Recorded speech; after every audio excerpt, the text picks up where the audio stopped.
தாய் தமிழ் உறவுகளுக்கு வணக்கம். இந்த காணொலி என்னன்னு பார்த்தீங்கன்னா, அதாவது நாகர்கோவிலிருந்து திருவனந்தபுரம் போகிற ரோடு, அதாவது கேரளாவுக்கு கிட்டத்தட்ட 200 லாரி, ஒரு நாளைக்கு 200 லாரி கனிம வளங்களை கடத்திட்டு போயிட்டு இருக்காங்க. என்ன செய்கிறது கனிம வளத்துறை அமைச்சர் பிரபு வந்து என்ன செய்கிறார்? ஒரு நாளைக்கு 200 லாரினா அப்போ ஒரு வருஷத்துக்கு எவ்வளோ லாரியில் இந்த கனிம வளங்களை வந்து கேரளாவுக்கு வந்து கடத்திட்டு இருப்பாங்க. கேரளாவுக்கு போய் நம்ம வந்து ஒருபடி மண் எடுத்துட்டு வர முடியாது.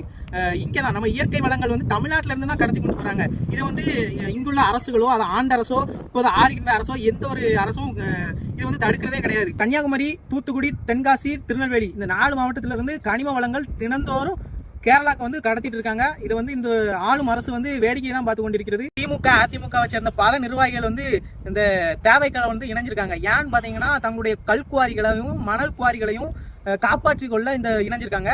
அது மட்டும் இல்ல, இப்போ இணைஞ்சிருக்காங்க கனிம வளங்களை பாதுகாக்கணும் அப்படின்ட்டு அவங்க மேல ஒரு நடவடிக்கை எடுத்து அந்த குவாரிகள்லாம் மூடுமா இந்த அரசு அப்படின்னா மூடவே மூடாது. ஏன்னா இது மக்களுக்கான அரசா இல்ல கனிம வளங்களை காக்கின்ற அரசான்னு பாத்தீங்கன்னா கிடையாது. இது முழுக்க கார்பரேட்டுகளுக்கான அரசு மட்டுமே.